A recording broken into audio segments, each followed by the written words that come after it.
volem que la gent al voltant d'una taula puguem tornar a explicar històries, no? Podem tornar a un acte ancestral que és el teatre, d'estar junts i explicar unes històries de l'Albert Boronat, que li agraden molt, que estan al seu cap, i ha fet un mix i llavors ens reunim. És una reunió.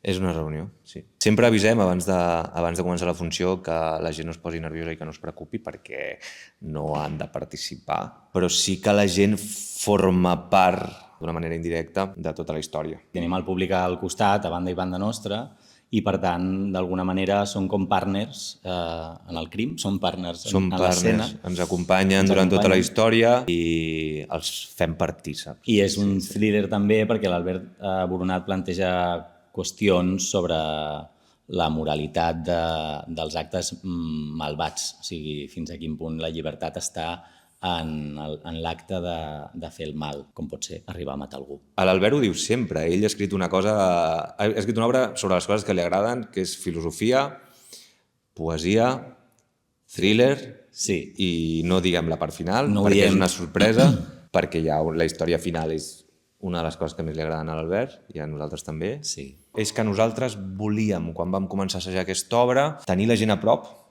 i explicar a la gent una història com tu, és que al final ho diré, com expliques les històries en una nit en una casa rural, al voltant de la llar de foc, menjant botifarra i pa de pagès i un got de vi, doncs volíem això.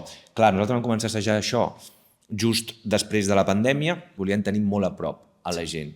Veníem d'una època on els teatres la gent la teníem molt lluny, separades per dues butaques, amb mascarilla, doncs ara els volíem tenir a prop i menjant tots del mateix plat. I d'alguna manera també hi ha alguna cosa de generar la comunitat, no? Generar aquesta comunitat, i una comunitat que en societat es pregunta moltes vegades sobre qüestions filosòfiques que apareixen també a l'obra, i una manera de fer participar la gent és esborrar el límit entre públic i actor, no? I d'alguna manera així realment es genera un debat en el qual estàs interpel·lant directament a l'espectador i vols que es qüestioni totes les preguntes, perquè també és un espectacle que va molt de decisions. Només començar has de decidir si vols aigua o vi, després pots decidir lliurement on vols seure i la teva experiència de l'obra serà una o una altra segons estiguis assegut. I una de les coses que s'explica a l'obra és com les decisions poden anar canviant el relat i la vida. Ell és un escriptor que està escrivint una novel·la i segons les decisions que pren la novel·la pot variar.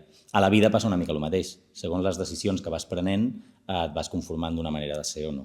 I si realment creus que ets lliure quan tu prens una decisió o aquesta decisió la prens perquè estàs condicionat? Perquè estàs condicionat per coses que passen al teu voltant. Molta gent coincideix que seguiria escoltant les històries que els hi anem explicant. L'obra dura 1 hora i 5 i passa molt ràpid.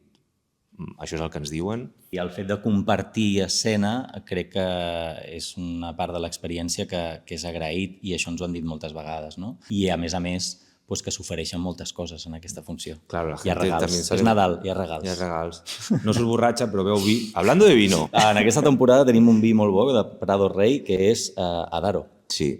És un vi molt bo, és un altre al·licient per venir a veure la funció. Va molt de la mà. Jo crec que el fet del dispositiu és l'excusa, però el contingut és el que marca. Té moltes coses que són més boniques imaginades que no pas intentar recrear alguna situació, no? Llavors, convidar la gent a imaginar plegats és un encert també de la direcció de l'Albert Boronat.